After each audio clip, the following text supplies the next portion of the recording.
Okay. There we go. Springtime. That's a pretty red mill fish.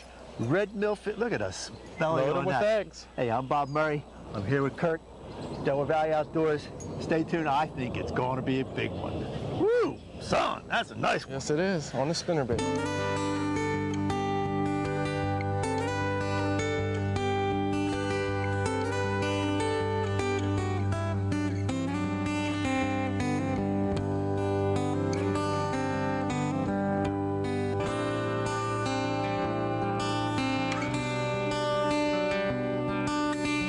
Delaware Valley Outdoors, your best source for fishing information on TV, radio, and the internet.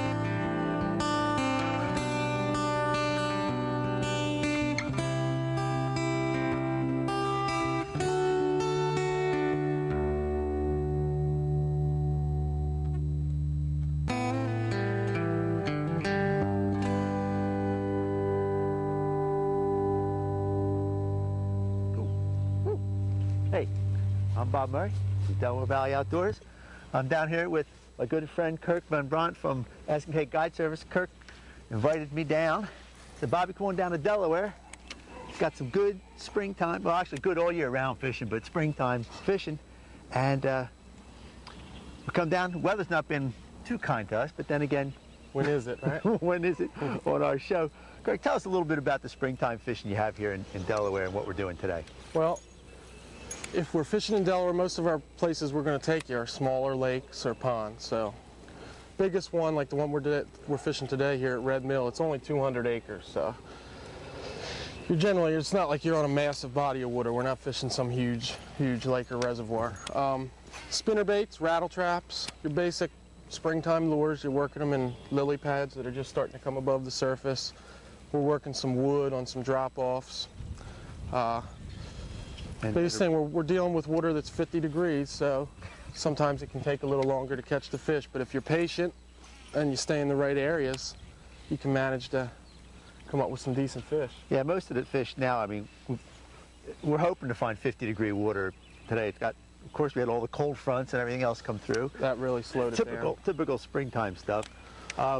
But generally speaking, you get into the 50s degree water, and then you start throwing the spinner baits and the your rattle traps and your crankbaits. 50-degree water generally is known traditionally. That's when your bigger fish will start to hit. It's first time, most of the time, first time of the year guys get out. Don't always expect to have some of those days that you might have in the summer where you catch 20 or 30 fish, at least not at first. But this is the time of year for big fish. If I had to tell people to go out one time of the year to try to catch the biggest bass of their life, it would be early springtime. So, right, and we're going to be finding the fish in what, a pre-spawn. A pre-spawn mode. These fish actually really want to get going here. They'd like to spawn here in another couple weeks, and every time they start to get really aggressive, we seem to get 4 or 5 days of some cold weather, you know. Rain. Rain, wind. The wind is a must. All month you haven't been fishing where the wind wasn't at least 10 or 15 miles an hour, but if you know the right places to go and you're patient, you can still catch fish despite all that. And I think one of the things you had mentioned, and I understand it, but for our viewers, is that patience in this time of the year. You're going to get 6 bites, well, and that's it. Something people need to think about, when the water temperatures, like right now we're dealing with about 47 or 48 degree water, those fish don't have to eat as much as they do when you go out and it's 75 or 80 degrees.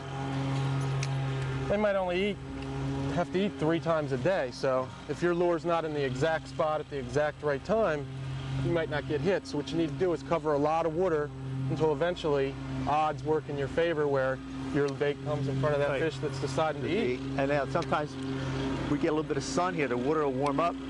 Well, sometimes this time of year when the water's cold, a lot of guys, some people may think it's a better day to spend cutting your lawn rather than fishing, but like I said, with some patience, you can manage some fish. Okay, one of the patterns we're going to be working here today, this lake doesn't have a lot of natural cover, so what's happened, the homeowners here, they've placed a lot of brush piles off the end of their docks. Some of them are pretty big, but most of them are real small, subtle brush piles, a couple limbs at a time. If you're not feeling the brush with your worm, you want to slow down. So they're just the key. the homeowners throw them out here for basically a crop. Sometimes they'll throw their Christmas trees after Christmas, and then some guys are actually bass fishermen, and they want to catch fish off their dock. I'd say probably out of 4 docks on this lake, one out of every 4 has a brush pile on it. What brush pile? But they're not, they're not huge. You just want to keep that worm right down there at the bottom. Sometimes you actually have to hit the brush with the worm, and then that's when the strike will come. I know we're feeling it, but it's a real subtle thing. You don't know, like you said, you don't know if you have a stick. Yeah, it's not like you're fishing huge, standing timber. Yeah. They're just small limbs. They've, over the years, they've fallen all apart, but the fish love them. 'Cause like I said, if you look at the lake, there's not a ton of laydowns because all the houses on it. So this is pretty much the wood that these fish have. If they want to go to wood, especially in a situation, where the water's a little colder, they want to get tight into that cover. So, and it's the right depth too. If you look at the fish finder about now, it's about 4 feet, 5 feet. And then it comes out and it drops off. And then it's shallow in there. So they could actually be using some of these spots as a staging area because you got sand banking at the shore, and they're holding that deeper water until the water temperature gets just right, and then. Well, will they use these to spawn into, or you just said like the coves? Well, the major spawning area is in the cove across from us. It's a little creek arm, but some fish will, 2 or 3 fish here and there, they'll spawn pretty much all over the lake wherever there's a sandy bottom. How many times have you walked out on a lake on a dock and there's a bass right under the dock when you get there?